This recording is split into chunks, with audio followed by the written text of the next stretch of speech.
बिस्मिल्लाहिर्रहमानिर्रहीम, अस्सलाम वालेकुम। प्रोग्राम 11th आवर, मैं वसीम बदामी। पाकिस्तान के वफाकी वज़ीर हैं फवाद चौधरी साहब, जिनके एक इंटरव्यू ने इस वक्त तहलका मचाया हुआ है और उसकी हर जगह बाज़ गश्त है, उसकी टॉक शोज़ में भी बाज़ गश्त है, उसकी वैसे ही बाज़ गश्त है, उसकी आज काबीना में भी बाज़ गश्त हुई। अहम इसलिए कि एक तो ये कि सिर्फ कोई बयान नहीं है इसके बारे में कह दिया जाए जनाब सियाक़ व सबाक़ से हट के पेश है। अगर आप पूरा वो इंटरव्यू देखें 22-23 मिनट का, उस इंटरव्यू की हर बात ही जो है वो एक हेडलाइन है। और ज़ाहिर पर ज़्यादा अहम इसलिए कि ये इंटरव्यू कोई हुकूमत का नाक़िद नहीं कर रहा है, यानी कि इंटरव्यू आगाज़ यहाँ से होता है कि जब सोहेल वड़ाई साहब पूछते हैं कि तब्दीली क्यों नहीं आ सकी, और फवाद चौधरी साहब इस बात को कंटेस्ट नहीं करते हैं कि जनाब नहीं तब्दीली तो आई है, क्या हो गया, नहीं, बल्कि बताते हैं कि तब्दीली इसलिए नहीं आ सकी, इसलिए नहीं आ सकी, इसलिए नहीं आ सकी, और फिर वो आगे बात से बात निकलती चली जाती है। तो एक तो आप लोग बहुत ऐसा देख चुके हैं, लेकिन मतलब थोड़ा सा देख लीजिए किस तरीके से फवाद है पाकिस्तान तहरीक इंसाफ के 2-3 बड़े नामों का बाकायदा नाम ले लेकर बताया कि उनमें किस तरीके से लड़ाई है और वो किस तरीके से एक दूसरे को निकलवाते रहे। असद उमर साहब बमुकाबला जहांगीर तरीन, देखिएगा। पहले असद उमर साहब फाइनेंस मिनिस्टर थे, जहांगीर तरीन साहब ने बड़ा जोर लगा के उनको जो है वो फाइनेंस मिनिस्टर से फारिग करवाया। फिर असद उमर साहब जब आए, दोबारा आए, उन्होंने पूरी कोशिश करके फिर जहांगीर तरीन को फारिग करवा दिया। और इसी तरह से शाह महमूद कुरैशी साहब ने भी मुलाकातें हुई तरीन साहब से, लेकिन उनकी कोई आपस की कोई बात बनी नहीं है। लेकिन असल बात जो उन्होंने की उसके बाद की कि ये इस लड़ाई का नुकसान क्या हुआ पाकिस्तान के वफाकी वजीर के ख्याल में। सवाल ये था कि तब्दीली क्यों नहीं आई, इसके जवाब में बताया कि ये इन लोगों में इस तरह की लड़ाई थी। इस लड़ाई के नतीजे में क्या हुआ वो एक्सप्लेन किया फवाद चौधरी साहब ने इस तरीके से। इन फाइटिंग इतनी ज्यादा हो गई कि पॉलिटिकल क्लास जो है वो सारे खेल से ही बाहर हो गए। उसको फिर फिलअप किया नए लोगों ने। आपको खाली आइडिया काफी नहीं होता, आपको एक अपनी टीम बनानी होती है जिन्होंने वो आइडिया इम्प्लीमेंट करना होता है। वो जो नए लोग थे वो तो फ्रेंकली उस आइडियाज के साथ अलाइन ही नहीं थे, और ना है, और ना ही शायद कैपेसिटी भी है, कैपेसिटी भी नहीं है। तो ये इस झगड़े ने मुझे लगता है कि पार्टी को बहुत नुकसान पहुंचाया।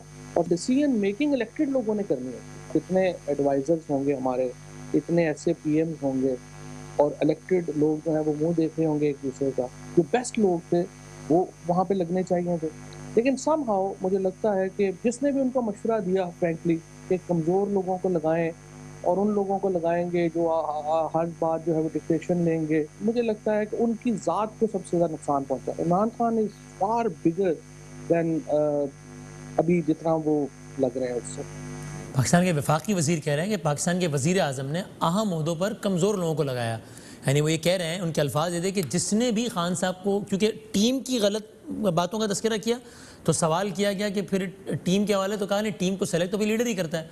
और जिसने भी खान साहब को ये मशवरा दिया कि कमज़ोर लोगों को लगाया जाए, ऐसे लोगों को लगाया जाए कि जो डिक्टेशन लें, तो इस अमल से सबसे ज़्यादा नुकसान इमरान खान साहब को ही पहुंचा। यानी अहम ओहदों पर कमज़ोर लोगों को लगाया। मैं अज्यूम कर रहा हूँ कि ये चूँकि फवाद चौधरी साहब इस हवाले से पहले भी इशारतन बात कर चुके हैं, तो ये पाकिस्तान के 2 बड़े सूबों के जो चीफ एग्जीक्यूटिव्स हैं, यानी कि उस्मान बुज़दार से महमूद खान, उस हवाले से भी इनकी ये बात थी कि तगड़े लोगों को नहीं लगाया गया ताकि वो इंडिपेंडेंट ना हो जाए, और फिर नतीजतन मजीद मसाइल हुए। क्योंकि इसी इंटरव्यू में बता रहे हैं कि वज़ीर आला इख्तियारात के अतबार से वज़ीर आज़म से भी ज़्यादा तगड़ा है। हमारे साथ मौजूद है पाकिस्तान के मशहूर मारूफ political analyst, program off the record के होस्ट जनाब काशिफ अब्बासी साहब, पाकिस्तान तहरीक इंसाफ से member national assembly Andleeb Abbas साहिबा, और जनाब सैयद नासिर हुसैन शाह साहब सिंध के इन्फॉर्मेशन मिनिस्टर। तीनों का बहुत बहुत शुक्रिया। काशिफ साहब, पहले तो बताया ना, मासूमाना सवाल, ये क्या हुआ, फवाद साहब ने क्यों दिया इंटरव्यू आपके ख्याल में? यानी ये कोई माहौल बन रहा है हुकूमत के खिलाफ, उसका हिस्सा बन गए फवाद साहब, या वो ज़ाती तौर पर चूंकि मायूस है मुख्तलिफ वजूहात की बिना पर, वो एक मायूसी से भरा इंटरव्यू था, क्या था? नहीं, देखिए, मुझे ये लगता है कि फवाद चौधरी साहब वैसे भी बात करते हैं, कोई नई बात तो नहीं। फवाद चौधरी का बोलना कोई नई बात नहीं। हाँ, सही है। चाहे वो सारे में बोले, चाहे वो अपनी पार्टी की परफॉर्मेंस के बारे में बोले, सही है। तो फवाद चौधरी की बात करना कोई नई बात नहीं है। सही है। तो प्रॉब्लली जो नई चीज है इसमें वो एडमिशन है कि हमसे वो कुछ हुआ नहीं, वो तब्दीली नहीं ला सके जो तब्दीली तहरीक इंसाफ इसका वादा करके आई थी। हाँ। और दूसरा, वो उन्होंने जो अंदरूनी लड़ाई की बात की, देखें, तहरीक इंसाफ के अंदर हमेशा से 2-3 बड़े तगड़े ग्रुप्स रहे। सही है। इमरान खान साहब के नीचे एक तरफ जहांगीर तरीन साहब होते थे और एक तरफ शाह महमूद कुरैशी साहब। हाँ। सो इन दोनों ग्रुप्स के इर्द गिर्द ज्यादा पॉलिटिकल जो क्लास थी इनकी घूमती थी। फवाद चौधरी साहब for the longest time Jahangir तरीन साहब के बहुत करीब तर रहे हैं। हाँ। अब जहांगीर तरीन साहब की पॉलिटिक्स में मुझे लगता है कि सबको नजर आ गया तहरीक इंसाफ में कि जहांगीर तरीन साहब अब तहरीक इंसाफ की सियासत में बहुत मुश्किल है उनका कमबैक करना। सही है। इस वजह से ही नहीं सिर्फ एक पंजाब की कारकर्दगी पर फवाद बड़े अरसे से खत लिखी जा रहे हैं, टीवी प्रोग्राम में आके दुआइयां दे रहा है भाई बस कर दो। सो अब किसने लेकर आनी है रिफॉर्म, किसने तब्दीली लानी है तब्दीली, और रिफॉर्म तो पंजाब के लेवल पर आनी है। किस चीज पर आनी थी? जो पुलिस के अंदर रिफॉर्म करनी थी, वो पटवारी सिस्टम रिफॉर्म करना था, अदालती सिस्टम अदालती निजाम रिफॉर्म करना था। अब उसमें जो आपने साहब लगा दिए, उनके बस की बात तो है नहीं। ये तो फवाद बड़े अरसे से चीख के कह रहा है ये सारी चीजें। और फवाद चीख के कह रहा है, फवाद के अलावा उनके बहुत सारे साथी जो है वो ऑफ द कैमरा तो फवाद से भी ज्यादा चीख कर कहते ही हैं कि यार ये क्या लगा दिया है, क्या कर रहे हैं। बिल्कुल एब्सोल्युटली। और अब ये फर्क ज्यादा स्टार्क नजर आ रहा है। और जो तो फवाद ने आखिरी बात में आपको एक और बात कर दूं, हाँ, ये जो काना के कमजोर लोग लगाने का, मुझे याद है फवाद साहब के साथ बहुत अरसा पहले ये बहस हुई। हाँ। और मेरा ये व्यू था उस वक्त के परवेज खटक साहब ने पिछले 5 साल जब केपी में इनकी गवर्नमेंट थी, जी जी, तो 2-3 मौके पर खान साहब को इन वे ब्लैकमेल किया, जिसमें बीआरटी एक बहुत बड़ी ब्लैकमेलिंग चिप थी उनके पास, क्योंकि खान साहब कहते थे बीआरटी नहीं बनानी। सही। खटक साहब ने अनाउंस कर दिया। शेरपाव साहब की पार्टी, आपको याद होगा धरने के कंटेनर पर क्या बात कही खान साहब ने शेरपाव के बारे में। आफ्ताब शेरपाव एक करप्ट आदमी, उसका बेटा उससे बड़ा करप्ट आदमी, और फिर वही आफ्ताब शेरपाव केपी के काबीना में शामिल हुए इमरान खान साहब की। और उस पर खान साहब ने जब कहा कि ये क्या किया, मैंने कंटेनर पे क्या कहा, या हमारी पार्टी पोजीशन क्या थी, तो उस पर परवेज खटक ने कहा कि या तो ये है या मैं जा रहा हूँ। और उस वक्त क्योंकि शरीयत भी ज्यादा नहीं थी खैबर पख्तूनख्वा में, हाँ। तो इमरान खान साहब ब्लैकमेल हो गए। सो उनको लगा ये कि अगर पार्टी का विजन होगा, साथ चलाने वाले मैं लगाऊंगा, तो कमजोर आदमी चल जाएंगे। सही है। वो नहीं चलते। खैबर पख्तूनख्वा में भी एक तगड़ा परवेज खटक था जिसके पास एक्सपीरियंस था। सही है, ठीक है। अब पंजाब में वजीर आला उस्मान बुज़दार ने ये एक्सपोज कर दिया इस चीज को कि कमजोर आदमी नहीं चल सकता। या फिर कोई कॉम्बिनेशन ही बना लेते हैं मेरे आप में कि चलो अगर थोड़ा निस्बतन कमजोर, लेकिन कुछ अहलियत का भी इम्तजाज होता, कमजोर भी और नायल भी तो बिल्कुल ही बड़ा। अंजलीब साहिबा आप बताइए ना, चूंकि जाहिर है ये तो हम सब जानते हैं 18वीं तरमीम एनएसए के बाद चीफ मिनिस्टर्स बहुत अहम है। यानी मैं अगर ये कहूँ, मेरी तो ये राय, आप उसे डिसएग्री कर सकती हैं, कि इमरान खान साहब कितने पास हुए या फेल हुए, जब इसका मवाजना होगा 5 साल बाद, तो असल में ये मवाजना होगा कि उस्मान बुज़दार ने कितना अच्छा परफॉर्म किया है नहीं किया। क्योंकि 50% से ज़्यादा पाकिस्तान पंजाब है, जहाँ पर आपकी हुकूमत है, जहाँ पर आपका सबसे बड़ा ओपोनेंट है मुस्लिम लीग नून, जिसके कैप्टन उस्मान बुज़दार है, तो वो कितना अच्छा है बुरा परफॉर्म करते हैं उसकी बेस पे पता चलेगा। वो लगाया खान साहब ने बुज़दार साहब को। अब जिसके अलग अलग लोग अलग अलग रीजंस बताते हैं। आप बताइए कि आप कैमरे की आंखों में आग डाल के कह सकती हैं कि जी क्या बात कर रहे हैं बदामी साहब, बेहतरीन इंतखाब है, एक वाइब्रेंट आदमी है, डायनेमिक पर्सनैलिटी है, ज़बरदस्त काम कर रहा है, पाकिस्तान का सबसे तगड़ा वजीर आला है वो, इसमें क्या मसला क्या है, क्यों एतराज़ है उस्मान बुज़दार पे? मैं इसमें 2 बातें कहूँगी वसीम।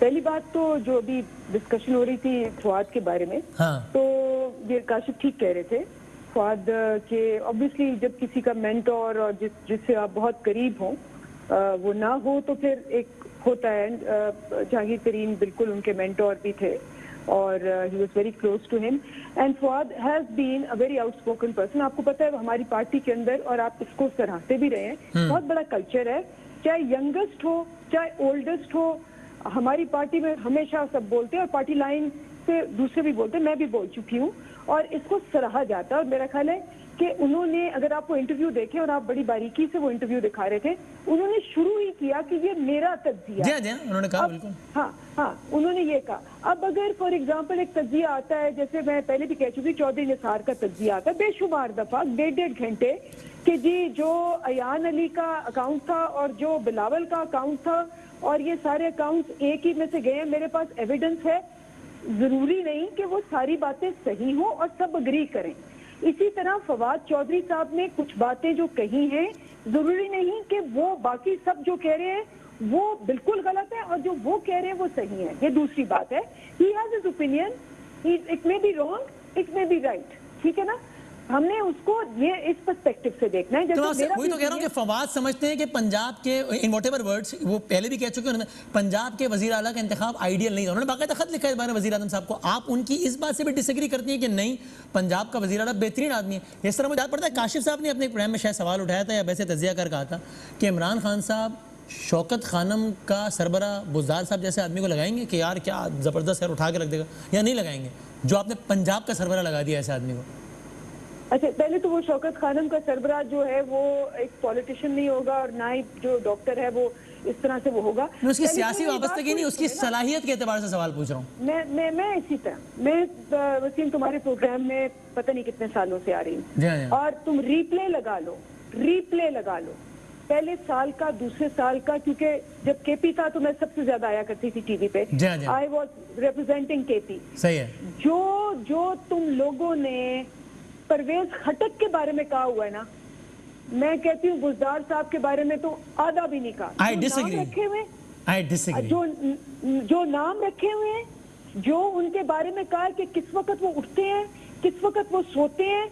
मैं प्रोग्रामों में आती रही हूँ और मुझे ये गारंटी करके कहा गया था, और मैं हमेशा कहती थी कि 5वें साल में तुम मुझसे पूछना, अगर तुम ये कहो कि ये परवेज खटक वो परवेज खटक है जो बेड़ा गर्क कर देगा प्रोविंस का, ना सिर्फ उसने जितवाया, उसने 3 गुना ज्यादा उस प्रोविंस से जितवाया जो दोबारा कभी इलेक्शन तो उस्मान बुज़दार परवेज खटक प्लस साबित होगा। मैं अभी आपको बता रही हूँ, मेरी सुन ले जरा बात। मैं इसका एविडेंस दे रही हूँ आपको। कोविड शुरू हुआ तो सारे सर्वेज आए, सिर्फ हमारा सर्वे नहीं आया, आपका सर्वे नहीं आया, जी जी, गैलप का आया, सबका आया। कोविड शुरू हुआ कि जी इस क्राइसिस के नीचे कौन सा वजीर आला और कौन सा प्रोविंस जो है वो बेहतर कर रहा है। उसके अंदर शुरू में मुराद अली शाह का नाम आया, और उसका अभी जितने भी प्रोविंशियल सर्वेदार है इंक्लूडिंग गैलप, उसमें उस्मान बुज़दार और पंजाब आगे है। पिछला उठा के देख लो, अपने रिसर्चर को कहो कि जो पिछला सर्वे आया है उठा के देखो, आयरिस का उठा के देखो, सबका सर्वे उठा के देखो, तुम्हें पता चलेगा कि पंजाब में Usman Buzdar is the best chief minister. आप कह रही हैं? Under these circumstances, he is performing better than many others. Kashif साहब इस पे क्विक कमेंट कर दें, फिर नासिर शाह साहब के पास जाऊंगा। देखिए फवाद साहब का अगर ये कमेंट दोबारा सुन लें, अगर इंटरव्यू एक दफा, तो उसमें देखिए बात क्या हुई है। बात ये नहीं है कि ऑड जगहों पे जाके बेहतर परफॉर्मेंस किसकी होगी। तो ये जो कोविड-19 है, इसके ऊपर तो जाहिर है अगले 2, 4, 6 महीने में ये फैसला होगा कि क्या किसने क्या किया, कौन सी स्ट्रैटेजी ठीक थी, किसने क्या गलत की। देखिए तहरीक इंसाफ आई किस लिए थी, पहला फैसला ये करना। क्या तहरीक इंसाफ इसलिए आई थी कि आएगी और कोविड आ जाएगा और उसका मुकाबला करेंगे और डेंगू शेंगी का मुकाबला करेंगे और तालियां बजाते बाहर निकल जाएंगे? नहीं आई थी। फवाद का आर्गुमेंट बुनियादी क्या है, कहते हम तो रिफॉर्म करने आए थे। हाँ। आप मुझे एक रिफॉर्म बता दें खैबर माफी चाहता हूँ पंजाब में, मैं अपनी पोजीशन दोबारा रीएडजस्ट कर लूंगा। तहरीक इंसाफ वंडर्स कर रही है। क्या पुलिस आज उस वक्त से बेहतर है? क्या पटवार खाना बेहतर है? लोगों को इंसाफ मिल रहे हैं? क्या इदारे बेहतर काम कर रहे हैं? देखिए उस किसी बुनियाद पर ये पैमाना आपने सेट करना है। मैं आपको वसीम एक आखिरी बात कर दूं टीवी के खातिर, मौजूद है यहाँ पे। मुझे याद है इमरान खान साहब से मेरी मुलाकात आखिरी को साल पहले हुई थी, पिछले रमजान की बात है, ये रमजान नहीं, इससे पिछले। मैंने उनको एक मिसाल दी थी, आज आई डोंट नो, बीबी बता दें कि शायद वो मिसाल आज भी ठीक होगी। मैंने उनसे कहा, मैं इलेक्शन से पहले आप किसी सिटिंग रूम में जाए ना, हाँ। और एक पॉलिटिकल कॉन्वर्सेशन हो रही है, तो जो 3-4 लोग कोने में बैठे होंगे और ज्यादा गुफ्तगू नहीं कर रहे होंगे, वो आपको पहले पता लग जाएगा ये नून लीग के हैं। और इलेक्शन के बाद अगर आप किसी सिटिंग रूम में जाएं और एक सियासी बहस चल रही है और सियासी गुफ्तगू हो रही है, तो कोने में जो 4 लोग गुफ्तगू नहीं कर रहे और पॉलिटिकली एंगेज नहीं कर रहे, ये अब तहरीक इंसाफ के लोग हैं। ये प्राइम मिनिस्टर साहब के साथ मेरी बैकफुट पे है। ये इसकी वजह ये है कि तहरीक इंसाफ पिछले 2 साल में जो एजेंडा और इमेज चेंज करने आई थी अपना कि हम ये कर देंगे, वो नहीं कर पाई, वो चीज नहीं हो पा रही है। कोविड तो एक is a one of example, एक इवेंट है। सही। अच्छा, लेकिन नासिर एक सेकंड सर, मैं फिर वही कहूंगी, ये काशिफ बिल्कुल मैं सही कह रहा है, लेकिन मैं ये भी याद कराऊंगी क्योंकि मैं आती रही हूँ केपी में। पहले साल क्या हुआ, वो जेल ब्रेक हो गई, आपको याद होगा, DIG जेल ब्रेक जो हो गई थी।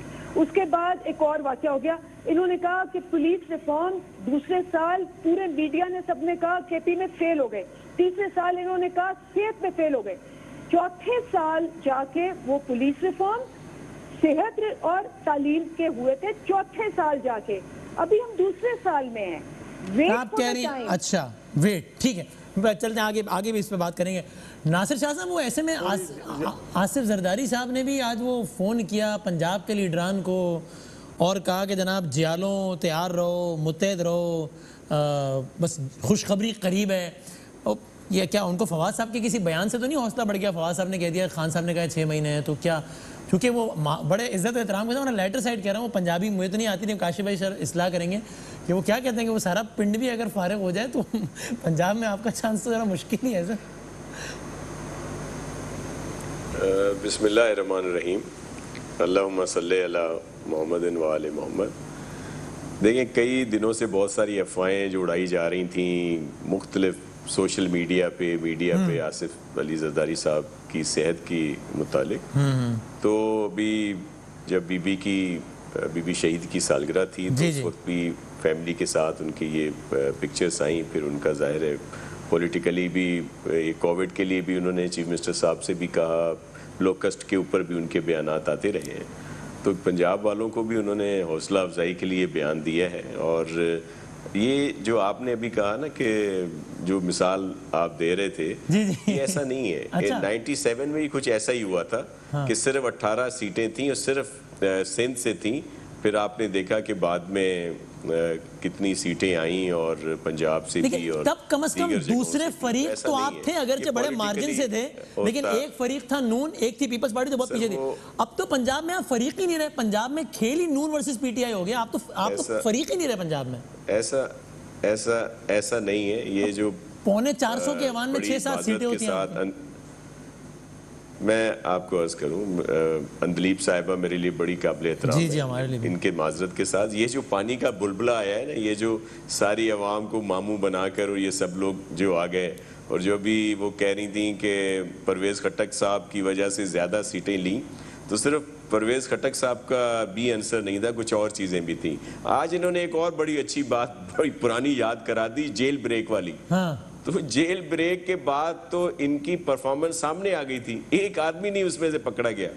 वो जितने लोग थे, जो कुछ हुआ वहाँ पे, तो उस वक्त ये परफॉर्मेंस की बेस ये थी। अभी ये जो बहस हो रही है फवाद चौधरी साहब के बयान पर, देखें फवाद बड़ा ब्लंट रहा है हमेशा। हाँ। इस तरह की बात करता रहा है, और फिर वो जो बात की उसने, उसमें बहुत सारी हकीकतें हैं, और जिसको ये सब लोग मानते भी हैं। जो फेल्यूर है पीटीआई की गवर्नमेंट का, वो सबके सामने है, और ये वो गवर्नमेंट है जिसको बहुत ज़्यादा सपोर्ट मिली है बहुत सारे इदारों की तरफ से, लेकिन उसके बावजूद उनकी परफॉर्मेंस देखें। मैं आपको एक और बात बताऊं, फवाद की अगर बात लेना तो पूरी बात लेना। फवाद ने कहा कि अगर फौज, उन्होंने नाम लिया, मैं भी हिम्मत कर लेता हूँ, मैं तो फवाद की बात, उन्होंने कहा फौज और दीगर लोग सपोर्ट कर रहे हैं, तो क्यों कर रहे हैं? इसलिए कि कोई और दूसरा पॉलिटिकल ऑप्शन ही नहीं है। तो अगर आप फवाद की बात से एग्री कर रहे हैं तो ये भी कह रहे हैं कि आप वही वाली बात कि आप लोग रेलेवेंट ही नहीं है, ऑप्शन ही नहीं है आप लोग। अब सुन तो लें। अब फवाद ने जान की अमान भी तो पानी थी, वो आगे बेचारा कौन सी मिनिस्ट्री से लुढ़कता हुआ कहाँ पहुंचा है, तो कुछ उसने भी कुछ अपनी बात भी तो करनी थी। बात वो तो जाहिर है पार्टी तो उसी में है ना, अभी छोड़ी तो नहीं है उसने, फवाद की गुफ्तगू में इस हिस्से से आप इत्तेफाक नहीं करते। ये सब ने, ये सुन ले, ये सब ने देख लिया कि जो परफॉर्मेंस थी पीटीआई की, अच्छा। इतनी बड़ी सपोर्ट के बावजूद, और ये जो सब लोग टारगेट कर रहे हैं ना उस्मान बोज़दार साहब को, हाँ। देखिए मैं इस पर पॉइंट स्कोरिंग नहीं करना चाहता, हाँ। ये वो बहुत सादा इंसान है, और ये फेल्यूर पीटीआई का अपना है, और वो उसके खाते में डाल रहे हैं। एक तो उनके साथ कोई भी साथ नहीं है, जो पार्टीज के लोग थे इनकी अपनी पीटीआई के, उनमें से जाहिर है वो कोई इतने फाल पुराने कारकुन नहीं थे, अंदलीप साहिबा इसकी तस्दीक कर देंगी। और फिर जो लोग ख्वाह थे चीफ मिनिस्टरशिप के, वो भी इसमें नहीं आए, अब ये आकर ऊपर से उनके पास आ गए। अब ये बेचारे शरीफ आदमी फंस गए, ये रजिया गुंडों में फंसी हुई है। अगर इनकी परफॉर्मेंस, और वैसे भी जो लीडरशिप होती है, वो कोई भी चीफ मिनिस्टर हो, वो अपनी लीडरशिप की उस पे जाता है जो उसको गाइडलाइन दी जाती है, तो वो उसको मिल रही है। कितने अफसर इन्होंने चेंज कर दिए, आईजी, चीफ सेक्रेटरी, दीगर लोग, ब्यूरोक्रेसी भी चेंज हो गई। पीटीआई थी ना, जो एक अफसर चेंज होता था तो उस पर बड़ा आवाज उठाते थे, तो ये इनकी मुकम्मल। अच्छा चले, पंजाब में तो ये सूरत हाल है, हाँ। केपी में क्या बेहतरी है, फेडरल गवर्नमेंट में क्या बेहतरी है, मईशत का हाल क्या बोज़दार ने खराब किया है जाके? मईशत पे तो अंजलि साहब किया है, लेकिन मैं इसको जरा कंक्लूड करता हूं। काशिफ साहब, ये तो फवाद साहब ने बात की, बोज़दार साहब मासूम आदमी है, उससे कोई मासूमाना सवाल कर लीजिएगा, वो मासूम आदमी है, उसको ऊपर सब पीछे। नासिर शाह जो है वो बोज़दार साहब से इजहार हमदर्दी फरमा रहे हैं। अच्छा, लेकिन काशिफ साहब तो कह रहे हैं कि इमरान खान साहब ने कहा कि 5-6 महीने हैं, मतलब आपको ये लगता है कि वाकई अब चूंकि 2 साल गुजर गए हैं और 2.5 जब 6 महीने मजीद जाएंगे इसका मतलब आधे से ज़्यादा टेन्योर गुजर चुका होगा, तो क्या होगा इमरान खान साहब के भी जहन में कि अगर अभी भी परफॉर्म नहीं कर पाए डिफरेंट फ्रंट्स पे या तब्दीली होती हुई नज़र नहीं आई, तो फिर क्या हो सकता है पीटीआई के साथ? नहीं, ये इसका कॉन्टेक्स्ट बिल्कुल कुछ और था। ये आज फैसल वाडा साहब ने मुझे समझाया बाद में, मैंने asked him this question program के अंदर, उन्होंने कहा जी इस चीज़ का कॉन्टेक्स्ट 5.5 महीने का टाइम है कोई फॉर रिफॉर्म्स या आई डोंट नो, मैं अब मेरे जहन से निकल गया, मैं आपको अगर पहले पता होता ये सवाल होगा तो उसका ये कभी भी कॉन्टेक्स्ट बकौल फैसल वाडा की ये नहीं है कि अगर हमने 6 महीने में कारकर्दगी ना दिखाई तो कोई टेक ओवर हो जाएगा या हम गिर जाएंगे या वी लूज सपोर्ट और व्हाटएवर। इसका उससे कोई लेना देना नहीं है। इसका कोई बड़ा कोई टेक्निकल चीज़ है कि शायद कोई टाइम फ्रेम दिया हुआ किसी ने, शायद यूएन वगैरह ने, आई डोंट नो, मैं आपको दोबारा चेक करके बता दूंगा, बट उन्होंने ये चीज बिल्कुल डिस्पेल कर दी। शहबाज गिल ने भी जो बात की उसका, शहबाज गिल ने भी यही कहा कि मैं जिम्मेदारी से कह सकता हूं कि खान साहब का मतलब बिल्कुल भी नहीं था कि जनाब 6 महीने कुछ कर दिया तो कोई और आ जाएगा ये वो। लेकिन वैसे भी आप बताइए, अगर पीटीआई अगले 6, 8, 10 महीने में भी परफॉर्मेंस के हवाले से कोई वाज़ेह बेहतरी नहीं दिखा पाती तो सियासी हवाले से कोई मुश्किलात हो सकती हैं, या आपके ख्याल में तगड़े लोग उनके साथ खड़े हैं इसलिए बस कोई टेंशन नहीं है उनको, इस हुकूमत को बका का कोई मसला नहीं? देखिए पाकिस्तान की पॉलिटिक्स में आपको बहुत कुछ देखना पड़ता है। मसला यह कि अगर तगड़े लोग साथ भी खड़े हों तो भी अगर आप कारकर्दगी नहीं दिखाएंगे तो वो बोझ इतना पड़ जाता है किसी भी हुकूमत के ऊपर कि वो अपने बोझ तले कई दफ़ा गिर जाती है। क्या ये हुकूमत गिरेगी? May be they may be able to complete 5 years। देखिए ये ज़रूरी नहीं है कि ये हुकूमत गिरेगी, लेकिन असल मसला कभी जब भी हुकूमत आती है उसका असल मसला नेक्स्ट इलेक्शन होता है कि अगले इलेक्शन में क्या करेंगे। सही है, that election will become very difficult. अगर यही इसी किस्म की परसेप्शन के साथ कारकर्दगी क्या है, परसेप्शन क्या है, ये 2 बड़ी मुख्तलिफ चीजें जी। मतलब मैशत को मैं समझता नहीं, इसलिए मैं मैशत पे कमेंट करता नहीं हूँ, लेकिन आप अगर इनकी टीम के साथ बैठ के हफीज शेख साहब से पूछेंगे 1 on 1 तो वो आपको समझाएंगे कि जो हमने कर दिया वो तो किसी ने किया ही नहीं तारीख में। अब कौन ठीक कह रहा है मैं इसमें नहीं पढ़ना चाहता, मैं जाता ही नहीं इसके अंदर क्योंकि मेरी समझ से बाहर है इकोनॉमी में। ओके, लेकिन परसेप्शन क्या है, वो परसेप्शन डिटरमिन करती है कि कोई भी हुकूमत अगले इलेक्शन में क्या करेगी। अगर इसी परसेप्शन के साथ ये पीटीआई गवर्नमेंट चलती रही तो next election could be a disaster for them in Punjab, right, in Punjab. So इसलिए politically speaking disaster in Punjab means disaster in Pakistan, because 50% plus है ना। वो तो फेडरल गवर्नमेंट तो पंजाब से ही बनेगी ना। बिल्कुल बिल्कुल। मेरा कहने का मतलब ये था कि देख इट इज क्वाइट पॉसिबल कि केपी में वो बेहतर कर जाए, लेकिन पंजाब में बहुत बड़ा डिजास्टर होगा और हुकूमत बनती पंजाब से। ठीक है, और जाते हैं अंदी साहब एक फाइनल कमेंट, इससे पहले भी देख लीजिए खुद पाकिस्तान, ये फवाद साहब ने, एक और एमएनए पाकिस्तान तहरीक इंसाफ के रियाज मज़ारी साहब, उन्होंने फ्लोर ऑफ द हाउस पे तकरीबन वही बात की जो फवाद साहब ने की थी। क्या कहा देखिएगा। जब मैं इलेक्शन कैंपेन में जा रहा था, जब जाते थे तकरीरें करते थे राजनपुर में, कोटबिटन में, अपने हलके में, बड़े नौजवान यंग आदमी देखता था, उनकी आंखों में बड़ी खुशी होती थी, नारे लग रहे होते थे पीटीआई के, और वो यही समझ रहे होते थे कि भी हमारी ये बेरोजगारी खत्म होगी, हमें जॉब्स मिलेंगी, करप्शन खत्म होगा, सब इंसाफ होगा और हर चीज़ पाकिस्तान चेंज हो जाएगा, तब्दीली आ जाएगी। लेकिन अफसोस कि अब मैं जो देखता हूँ वो हमारे से कुछ मायूस हो चुके हैं। पाकिस्तान तहरीक इंसाफ और एमएनए थे। फाइनल वर्ड अंदलीब साहिबा, आम आदमी आपके ख्याल में क्या ये समझता, यानी उसको आप कन्विंस कर पाए हैं कि जो तब्दीली का नारा आप लोग लेकर आए थे उस पर अमल दरामद जोरों शोर से जारी है, आ नहीं गई लेकिन जोरों शोर से जारी है, ये हो गया आपके ख्याल में मईशत के कॉन्टेक्स्ट में? इसमें 2 चीजें हैं वसीम। पहली बात तो ये है कि आपने पहले ही देख लिया था कि 1 साल हमें जब आईसीयू में मिली, अनस्टेबल मिली थी, तो हमने उसका डायरेक्शन चेंज कर दिया था और ऑब्वियसली कोविड आ गया, इंशाल्लाह 3-4 महीने में ये ओवर हो जाएगा या इसके नीचे आ जाएगा, तो उसके बाद ये तरक्की डेफिनेटली आएगी। मैं आपको 2 फिगर फिर भी बताती हूँ क्योंकि मैं फैक्ट्स की बंदी हूँ। जब हमने 2 साल बाद केपी में अपना सर्वे किया था और वो गैलप ने भी किया, पल्स ने भी किया, 3-4 कंपनियां, आईरिस, पल्स, गैलप, ये तीनों ने किया था, तो केपी में हमारी पॉपुलैरिटी जो थी उस वक्त और परवेज खट्टर की 37% थी। ठीक है, 2 साल बाद। अच्छा, जो के फिर चौथे पांचवें साल 67% हो गई। इस वक्त जो परसों सर्वे आया गैलप का, जो कि हमें, आपको पता है हम गैलप के बारे में क्या पहले भी कह चुके हैं, इमरान खान साहब की और उनकी गवर्नमेंट की performance 67% people have said they like him, नीचे आई है।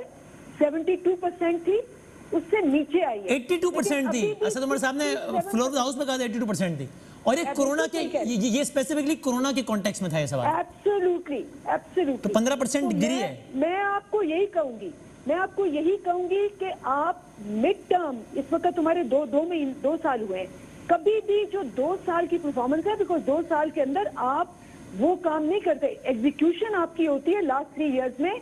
पुलिस, आप ये कह सकती है कि हमने 2-3 सालों में इतने बीज बो दिए हैं जिसका फल, जिसका दरख्त अभी बस चौथे 5 साल में आएगा और सब दुनिया हैरान हो जाएगी, देखिएगा क्या किया हमने। एब्सोल्युटली होगा। नासिर शाह साहब, ठीक, मैं आपके प्रोग्रामों में आती रही हूँ, दोबारा आऊंगी, 2023 में भी आऊंगी, आप मुझसे पूछ लेना। नासिर साहब आखिरी बात कह रहे हैं ना, अभी आप 2-2.5 साल की बुनियाद पर सब अखज़ करने चले हैं। अभी तो हमने सारा पिछला बेड़ा गर्क, उसको बेड़े को पार लगाने का आगाज किया है। आप देखिएगा चौथे 5 साल क्या होता है।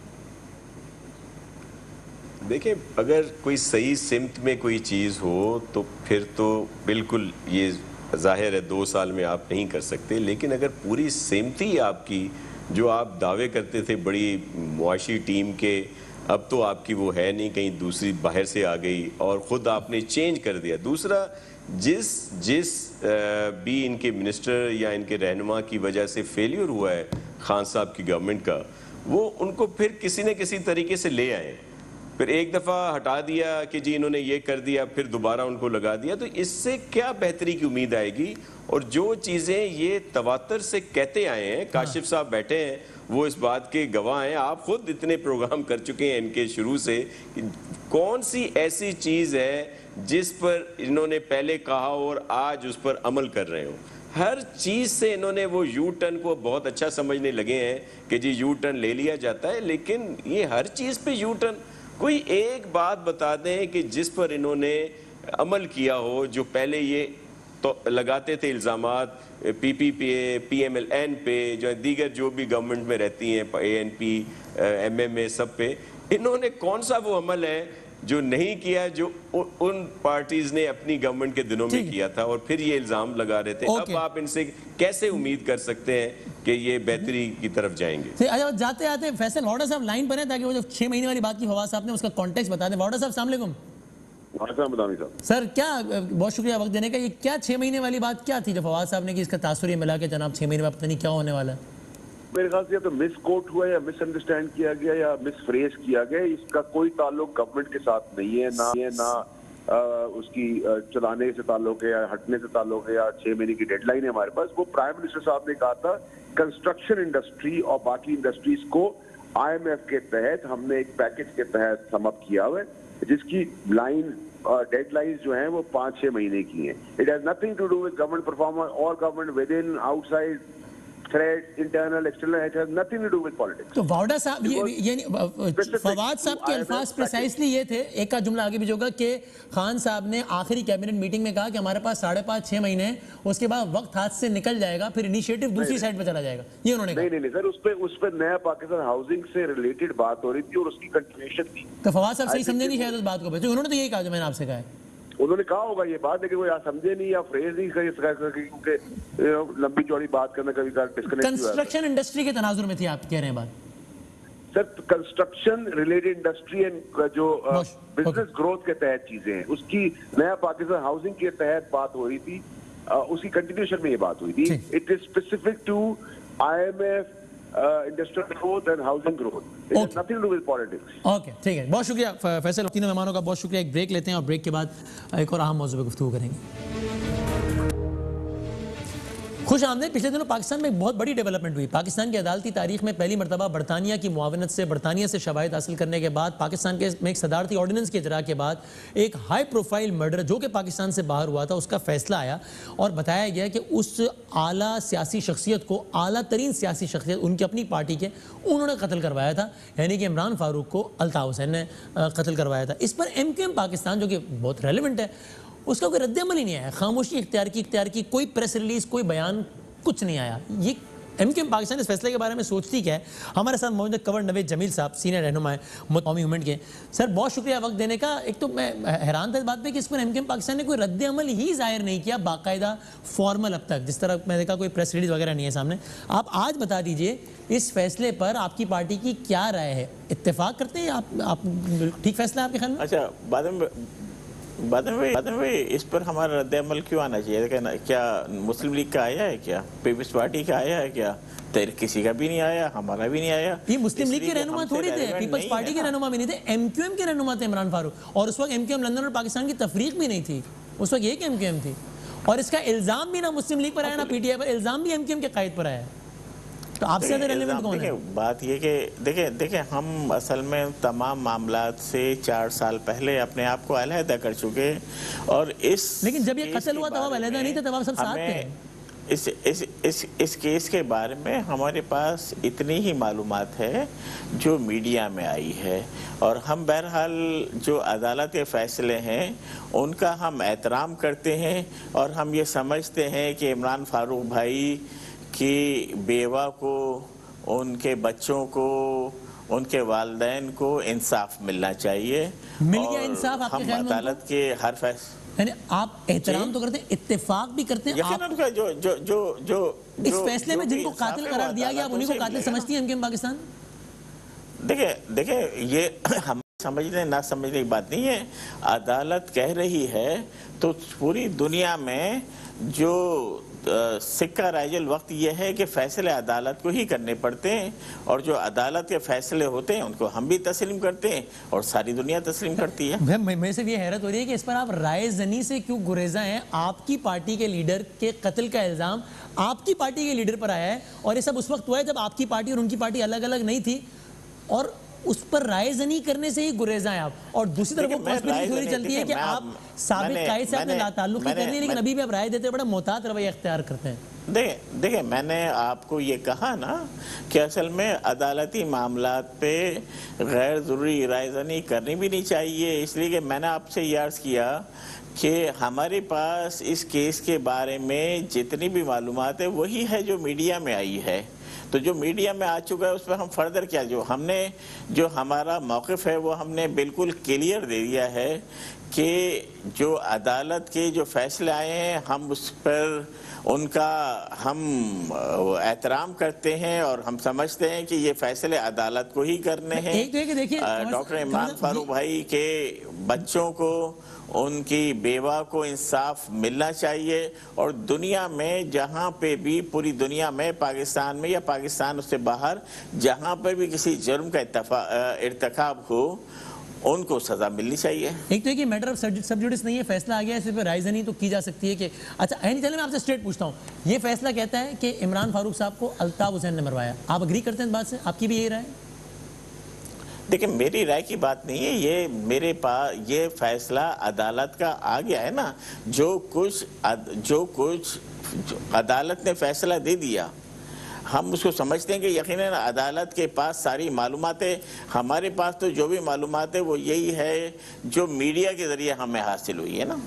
मैं तो मीडिया की मालूमात नहीं, अदालत के फैसले पर आपकी सिर्फ राय जानना चाह रहा हूँ कि क्या है आपके ख्याल में। तो मैंने आपको राय मैंने आपको राय दे दी, और मुझे और बता दें मैं क्या राय, आप मुझे बता दें मैं वही राय दे दूं। मैंने आपको कह तो दिया, मैं बताता हूं आप ये राय दीजिए। मैंने आपसे कह तो दिया कि हमारे पास इतनी ही मालूमात है जो मीडिया में आ रही हैं, उससे आगे हम क्या राय दें। दूसरा ये कि हम अदालती फैसलों का एहतराम करते हैं, अदालती फैसलों को हम दुरुस्त समझते हैं, और तीसरा ये कि हम ये समझते हैं कि उनकी बेवा को, उनके बच्चों को इंसाफ मिलना चाहिए। जुर्म का इर्तिकाब जहाँ पर भी हो उसकी यकीनन सरकोबी होनी चाहिए। इसी तरह दुनिया में जराइम पर को रोका जा सकता है। मुझे यकीन है कमर साहब कि आपको और आपकी पार्टी को इमरान फारूक के कातिलों का शिद्दत से इंतजार होगा ना कि यार हमारे हर दिल अजीज रहनुमा को किसने मार दिया। क्या आपको आज जवाब मिल गया है कि किसने मार दिया? देखिए अदालत ने जो फैसला दे दिया तो हमें नहीं, सारी दुनिया को मिल गया ना भाई। अच्छा मुझे तो मिल गया, आपको नहीं मिला भाई। जब अदालत ने फैसला दे दिया आपकी पार्टी के तो सबके सामने आ गया ना। हाँ। अच्छा ठीक है, ओके, आपने अपना ओपिनियन जो ठीक लोगों। मोहम्मद अनवर साहब की राय पर आपका क्या कहना है कि वो खुद अपने मुंह से कह रहे हैं कि हाँ जी भारत से हम पैसे लेते थे? देखें, हम पाकिस्तान के साथ खड़े हुए हैं और पहले दिन से हम पाकिस्तान के साथ खड़े हुए हैं। वो जो जिस तरह हमें इनके डॉक्टर इमरान फारूक भाई के केस के बारे में जो भी आ गई है वो मीडिया से हासिल होने वाली मालूमात पर है।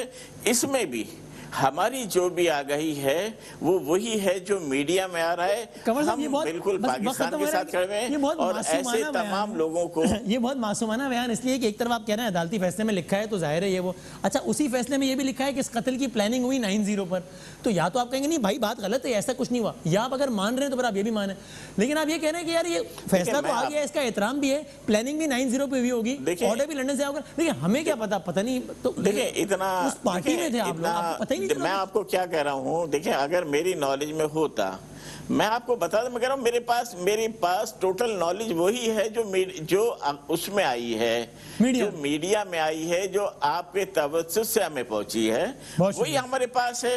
अगर यकीनन हमारी मालूमात होती जो MQM पाकिस्तान से वाबस्ता इस पूरे केस में किसी फर्द का, किसी शख्स का जिक्र नहीं है जो इस वक्त MQM पाकिस्तान में मौजूद है, तो यकीनन उन्हें मालूमात भी नहीं है, मीडिया में मालूमात है, मीडिया में चल रही है, हम भी देख रहे हैं, सारी दुनिया देख रही है। बहुत शुक्रिया।